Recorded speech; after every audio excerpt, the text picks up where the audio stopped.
Bonsoir à tous. Merci, Monsieur le Président, de votre invitation à venir participer à vos travaux de réflexion sur cette question complexe, vous l'avez dit, Monsieur le maire, de la place du commerce dans les territoires. Moi, j'ai la charge d'aborder ce sujet-là ce soir sur un thème très particulier qui est celui de la distribution, de l'offre, en fait, de l'offre commerciale. Et ce que je vous propose, c'est trois temps de présentation, alors très rapide, je n'ai que 20 minutes, d'ailleurs je mets mon chrono tout de suite en marche. Trois temps, un premier qui est là pour vous proposer une grille d'analyse de toutes les tendances de commerce dont on peut entendre parler aujourd'hui, les circuits courts, le e-commerce, les drives, le B2B, si vous ouvrez n'importe quel journal, vous allez découvrir à chaque fois des innovations nouvelles, de nouvelles formes de commerce. Ce qui fait qu'on a énormément de mal à se placer, à comprendre quels sont finalement les phénomènes structurants, et en particulier comment ces phénomènes peuvent avoir un impact sur les territoires. Donc je vais essayer de vous proposer une grille d'analyse de ces différentes trajectoires pour que vous puissiez situer ces dynamiques, mais y compris votre territoire par rapport à ces dynamiques. Donc ça, c'est un premier temps. Le deuxième résonnera complètement avec les questions de planification, puisque je vais essayer de vous montrer quels peuvent être les impacts de ces différentes innovations du commerce sur les territoires, en termes d'urbanisme, en termes environnementaux notamment. Et puis dans un dernier temps, je vais partager avec vous un questionnement que l'on a en particulier à l'Institut pour la ville et le commerce sur finalement le service fondamental qu'un commerce doit assurer, à savoir l'accès des biens de consommation aux populations, et si possible aux populations les plus larges. Et je vais vous montrer que sans régulation, les trajectoires que connaissent aujourd'hui le nouveau commerce moderne risquent d'amener à des situations d'inégalité, de très fortes situations d'inégalité d'accès aux biens de consommation. Et vous avez donc, vous, en tant qu'élu, une responsabilité pour permettre à ce que ce service, même si c'est un service privé, eh bien, demeure accessible au plus grand nombre. Voilà le menu. Quelques mots de l'Institut pour que vous sachiez d'où je me place pour exprimer et partager ces idées. L'Institut pour la ville et le commerce est une association qui a pour vocation de regrouper tous les acteurs du commerce, de la grande filière de l'aménagement et de l'immobilier de commerce. Donc nous avons à la fois du privé, du public, du privé avec des investisseurs, des promoteurs, on n'a pas la compagnie de Falsbourg, mais elle pourrait être parmi nous, des distributeurs avec de grandes chaînes, mais également des commerçants indépendants représentés par leurs syndicats professionnels, les boulangers, les bouchers sont chez nous par exemple, ça pour le privé. Et puis pour le public, évidemment, les collectivités, alors soit communes, soit EPCI, et puis, on va dire, tous les opérateurs gravitant autour d'elles sur les questions d'aménagement et de commerce, donc notamment des SEM, des EPL, etc.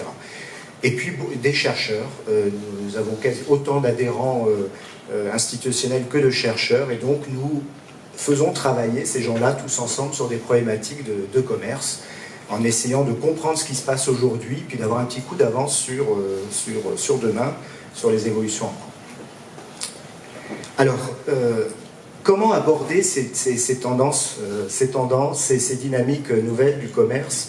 Pour ça, je vous propose de partir de l'unité de base du commerce, de reprendre les fondamentaux en réfléchissant finalement au rôle de la boutique et à son histoire et à ce qui lui arrive aujourd'hui dans le temps présent. Une boutique, si on schématise un petit peu les choses, c'est une interface, pour utiliser un terme moderne, un terme contemporain, un intermédiaire, un média, qui est là essentiellement pour gérer trois types de flux. Un flux d'information, quand vous rentrez dans une boutique avec un besoin, vous allez exprimer ce besoin, et donc ça c'est de l'information. Et puis en face, vous allez rencontrer un commerçant qui lui va présenter son assortiment, ses services, et donc va communiquer. Donc on a un premier flux d'échange, un flux d'information. Et puis si les choses se passent bien, la transaction va avoir lieu et le commerçant va accepter un transfert de propriété, va vendre un bien, et puis vous, en contrepartie, vous allez évidemment le payer. Et donc on a un flux d'informations, un flux de biens et un flux monétaire. Et en haut magie de la boutique, c'est que si en plus elle est dans un centre-ville, dans un quartier, voire même dans une zone commerciale, eh bien son activité va provoquer de l'animation, va sécuriser l'espace, va l'animer, va l'éclairer, et tout ça va participer à, on peut utiliser plusieurs termes, à de la sociabilité, à créer du lien social entre les individus, mais va animer aussi la ville, va créer de l'urbanité, et c'est le grand miracle de la boutique, c'est qu'au-delà de sa fonction purement économique, qui est là, hein, sur ces trois flux, c'est qu'en plus, elle participe de la fabrique de la ville. Alors ce rôle, ces fonctions-là, la boutique les tient depuis des millénaires. Alors ça a un peu évolué dans le temps. Je vous fais la fresque rapidement. Au Moyen-Âge, la boutique, elle était assez minimaliste, elle se présentait sous cette forme, des ouvroirs, et puis sinon des étals de marché. Et on constate qu'à chaque fois que la boutique a évolué, c'est sophistiqué, c'est parce qu'à chaque fois, il y a eu de grandes modifications, soit dans les façons de produire les biens, alors j'appelle ça un régime de production, soit dans notre façon de vivre ensemble et d'occuper un territoire, notre façon de fabriquer les villes, et soit notre façon de nous mouvoir, de nous déplacer, j'appelle ça un régime de mobilité.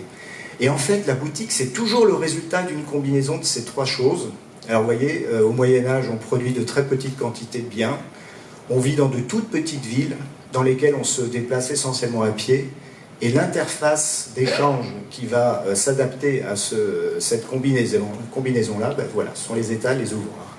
Au XIXe siècle, on passe à un stade de production un peu plus intensif, les manufactures, des biens plus nombreux, les villes commencent à s'accroître avec des faubourgs ouvriers qui s'ajoutent à l'enceinte médiévale, on se déplace plus vite, et dans cette économie, dans ces villes, et compte tenu de notre mobilité de l'époque, la boutique se sophistique, et c'est là qu'apparaissent les vitrines, les comptoirs, le vendeur, etc.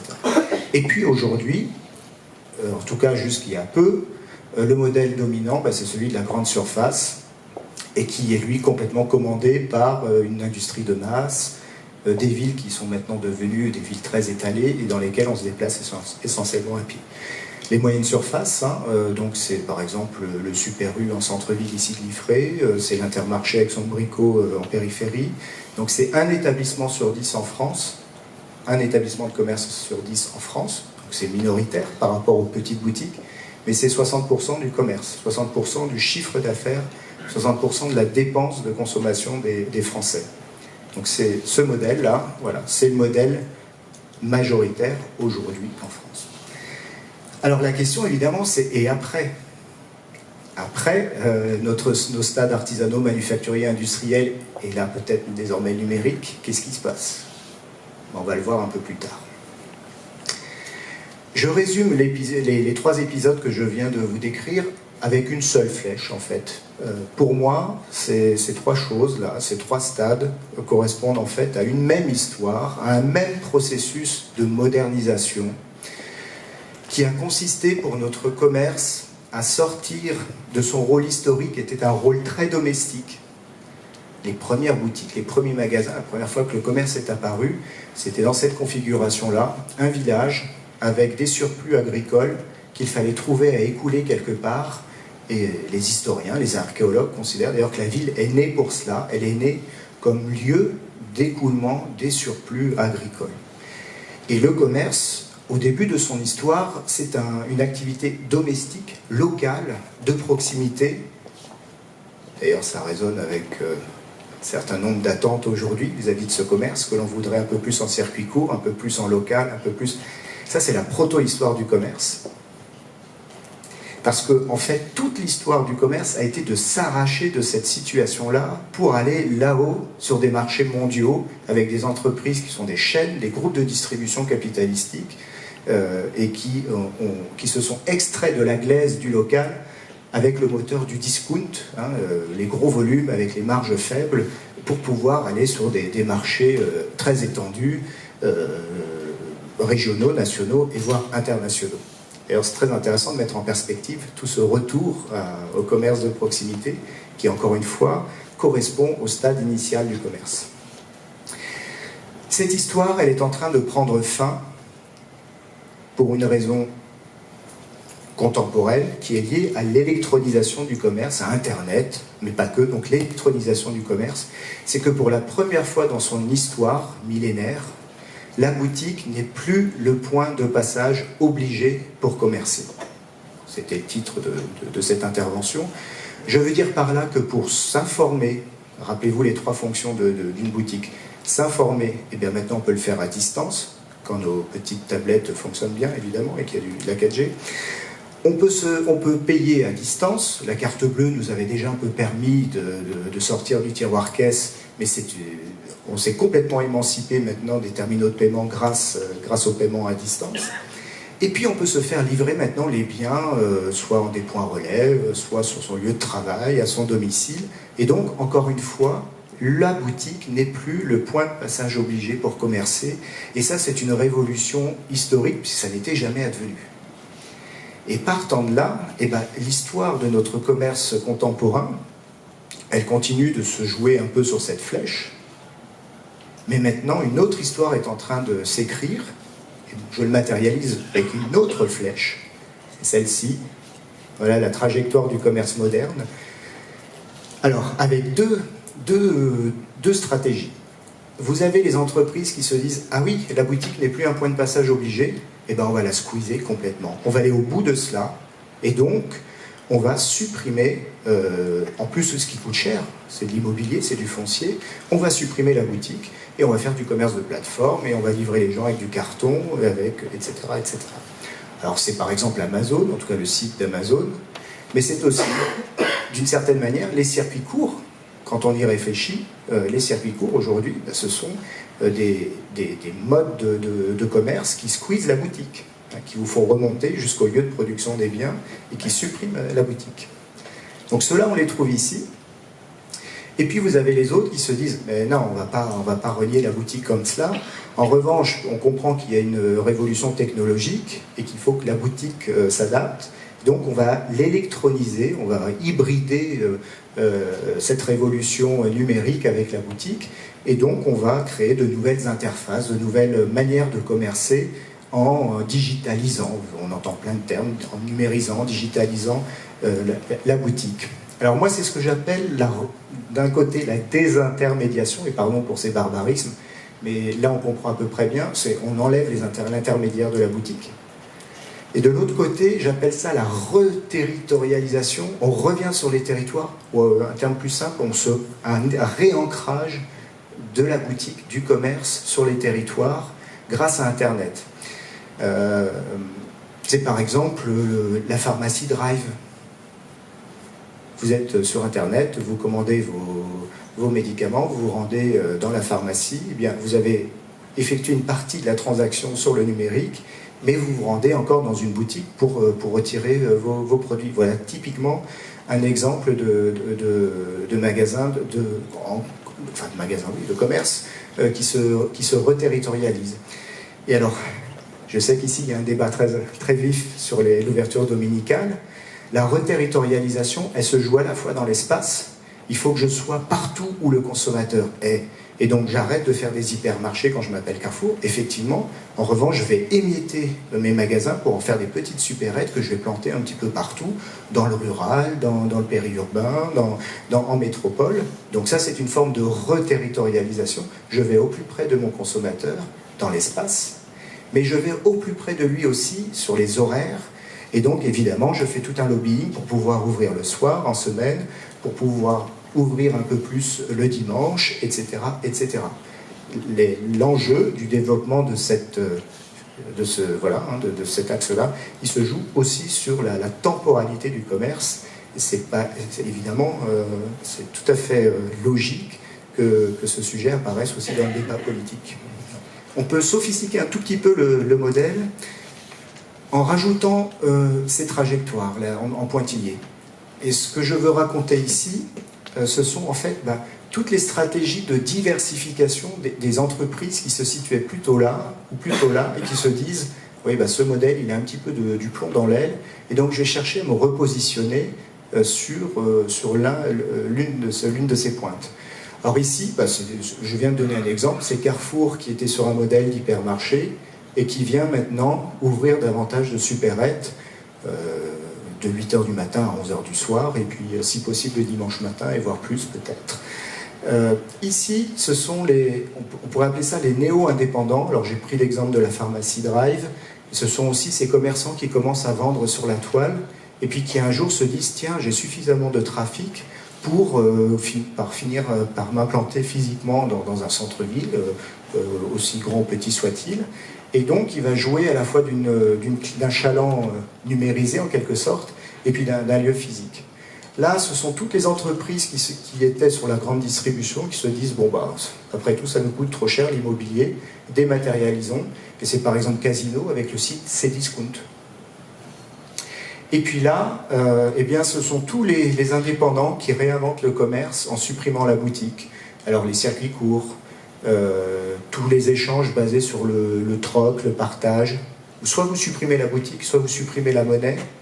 Et soit vous supprimez un attribut du droit de propriété. Par exemple, quand vous louez, vous n'êtes plus tout à fait dans la propriété complète du bien. Et donc, on est dans ces trajectoires-là. Si vous poussez au bout cette logique, c'est le chasseur-cueilleur. On cueille, c'est l'homme préhistorique. Il n'y avait pas de boutique à son époque, il n'y avait pas de monnaie, il n'y avait pas de droit de propriété. On allait directement à la source de production du bien. Et voilà. Pousser au bout à quoi peut mener cette trajectoire. Je suis un peu cynique, un peu critique. Vous, en tant qu'élu, vous avez à vous positionner dans cette matrice. Et je veux quoi, moi, comme commerce dans mon territoire? Est-ce que j'ai envie de rester plutôt sur des formes traditionnelles, le marché forain, le commerce artisanal, le commerce indépendant? Est-ce que je veux plutôt être sur des formes modernes pratiques, alors très dépendantes de l'automobile, a fortiori si je suis sur des territoires plutôt dynamiques, en croissance démographique, et puis très étalés? Est-ce que je veux faire le pari de la modernité et avec aussi tous ces nouveaux entrepreneurs et puis toutes ces nouvelles entreprises qui émettent leur format, mais avec ici des demandes politiques un peu nouvelles aussi qui me perturbent, notamment sur les questions d'ouverture dominicale? Est-ce que la ville, pour moi, c'est une chose totalement abstraite et j'en ai rien à faire? Et je joue la dématérialisation du commerce en ouvrant des plateformes de 100 000 m² sur mon territoire. Vous n'allez plus être dans des débats centre-ville contre périphérie, boutiquette contre méchante grande distribution. Qu'est-ce qu'on peut prendre d'autre? L'indépendant avec qui on peut avoir une discussion politique locale très ancrée, et puis les groupes de distribution que l'on ne voit jamais ou avec qui on discute par avocat interposé. Ça, effectivement, sont les controverses de l'urbanisme commercial classique qui ont prévalu jusqu'à aujourd'hui. Mais maintenant, avec ce nouvel axe de développement du commerce, eh bien, vous allez rentrer dans des controverses plus complexes, et qui vont faire intervenir aussi des acteurs que vous n'aviez pas l'habitude de voir, issus plutôt du monde du numérique, de la logistique. Et dans vos documents d'urbanisme et dans vos DAC, vous aurez à intégrer, évidemment, eh bien, les stratégies de ces acteurs qui, encore une fois, échappent au modèle classique des controverses centre-ville, périphérie, etc. Il faut que j'accélère. Alors, j'ai quelques images pour quand même matérialiser tout ça. La grande distribution n'est pas morte et il y a des concepts qui continuent de se développer, tels que type action. Le commerce traditionnel n'est pas mort et il se renouvelle notamment dans les halles. Je dis les choses très vite. Ici, un exemple type d'interface commerciale qui n'apparaît absolument pas dans les DAC. Montrez-moi une disposition qui encadre l'implantation de ce genre de truc. Et puis ici, Ikea qui émiette ses formats. Alors il a l'habitude de faire plutôt des 20 000 m². Bien maintenant, il teste des magasins de 300-600 m² pour l'instant en Angleterre. Mais peut-être que demain, on aura aussi des mini Ikea dans les métropoles. Je passe là-dessus. Impact de ces différents modèles. Je vais très vite pour ne pas abuser de mon temps. J'ai pris un exemple ici, une hypothèse, vous voulez réaliser 50 millions d'euros de chiffre d'affaires avec les différents modèles, le magasin, la moyenne surface, la plateforme Amazon, pour dire les choses très vite. Vous avez ici les incidences en termes de consommation foncière. Vous voyez quel est le modèle le plus vertueux de ce point de vue-là? Amazon, la plateforme. Après la boutique. Et alors le pire de tout, en tout cas si on raisonne critères environnementaux et artificialisation des sols, c'est la moyenne surface. Si on est plutôt Bercy, économie entrepreneuriale, on va se dire que les magasins, c'est pas du tout productif, il nous en faut 250 pour arriver à cet objectif, alors qu'avec 45 établissements de moyenne surface, on y arrive déjà. Et encore mieux, avec un établissement de 3000 m², on fait ces 50 millions d'euros. En termes d'emploi, vous voyez les incidences. J'ai pris des ratios moyens à partir des chiffres de l'INSEE. Alors les boutiques, c'est absolument pas productif, il faut énormément d'emplois. Vous voyez le lourd handicap quand même de ce type de modèle économique. Vous réagissez pas plus que ça? Ah, quand même. Non, parce qu'en général, on aime bien dire qu'on va autoriser de nouvelles moyennes surfaces parce que ça va créer de l'emploi. Alors en fait, c'est pas tout à fait vrai si on le compare par rapport au modèle de la boutique. Alors c'est juste par rapport au modèle de la plateforme. Mais ce qui est drôle aujourd'hui, c'est que dans beaucoup de SRADET, je ne vais pas parler de Scott, on voit maintenant il faut des moratoires partout sur les périphéries. En revanche, si une plateforme Amazon veut venir sur notre territoire, pas de problème. Attention, je vous aurais prévenu. Et en tout cas, vous voyez les incidences en termes d'emploi. Après, chaque modèle se complète dans différents types de configurations urbaines. La boutique plutôt dans la ville dense, la moyenne surface évidemment dans la ville étalée. À chaque fois, vous avez de l'espace public là, grâce au commerce. Riche ici, pauvre, et voire moche, comme aurait la pensée Télérama, mais c'est quand même de l'espace public. En revanche, Amazon, quand il délivre un morceau de carton dans votre boîte aux lettres, il ne crée pas d'espace public. Donc là aussi, vous aurez été prévenu. Je passe sur les émissions de gaz à effet de serre et puis sur le rôle, sur l'impact sur l'inflation. Il y a aussi ces considérations-là si on veut pousser les choses au bout. Voilà. Pour finir sur cette question de l'accessibilité qui nous préoccupe beaucoup. Et je reprends mon fil historique en commençant par la boutique. La boutique, il n'y en a jamais eu autant en France que dans les années 1920, 2 millions à peu près. Et à l'époque, dans chaque village, vous aviez, enfin dans presque chaque village, vous aviez une boulangerie, un maréchal Ferrand, un bonnetier, que sais-je. Alors c'était pas une offre très diversifiée, mais elle était présente partout sur le territoire et pour tous, à 3-4 minutes à pied, voilà. Et je dirais qu'à cette époque, on était vraiment dans un rapport d'égalité d'accès à une offre commerciale, encore une fois pas très diversifiée, mais tous égaux devant un petit panel de boutiques. La grande distribution, elle est arrivée avec une autre promesse. Je ne serai pas présent partout dans vos villes, dans vos villages, je serai plutôt d'ailleurs dans les villes moyennes et les grandes villes, mais pour peu que vous ayez une voiture et que vous vous équipiez en habitation un peu plus grande avec des placards, des frigos, et que vous organisez une partie de notre boulot de logisticien en stockant chez vous les produits, en magasinant dans nos rayons, en faisant les tâches de transport, d'acheminement et que vous stockiez chez vous, alors à cette condition-là, on ne vous paiera pas pour ce travail, hein, bien sûr, mais si vous faites ce travail à notre place, alors vous aurez accès à la société de consommation de masse. Et là, on n'était plus tout à fait dans un rapport d'égalité, puisqu'il fallait quand même être mobile, donc avoir son permis de conduire. En dessous de 18 ans, la société de consommation de masse elle était un petit peu plus éloignée que pour un adulte bien portant. Et puis si vous étiez une personne âgée non mobile, évidemment, l'accès n'était pas le même. Donc plutôt un rapport d'équité. Ce truc-là est en train de tomber, cette promesse est en train de tomber, parce que nos villes se sont étalées beaucoup plus vite que la géographie du commerce, qui n'a fait que s'étendre sur ces sites historiques. Et en moyenne, les Français, pour se rendre maintenant dans leur super rue, à passer, etc., eh bien, parcourent plus de kilomètres et passent plus de temps dans leur voiture, compte tenu de l'étalement urbain, en fait. Parce que le commerce ne s'est pas émietté, n'a pas suivi l'évolution du peuplement des villes. Et donc, on s'éloigne de nos pôles commerciaux historiques issus des années 60, et puis si en plus on abaisse la vitesse de circulation à 80 km/h, qu'on renchérit les coûts du carburant, voilà, on accentue encore ce phénomène de distanciation de la moyenne des Français avec la promesse de la grande distribution de masse. Est-ce que Internet peut compenser ça, cet éloignement relatif des Français au pôle historique de grande distribution? Eh bien non, non.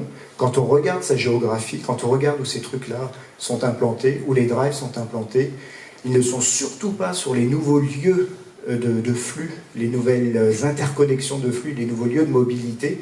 Ils sont sur les sites historiques de la grande distribution.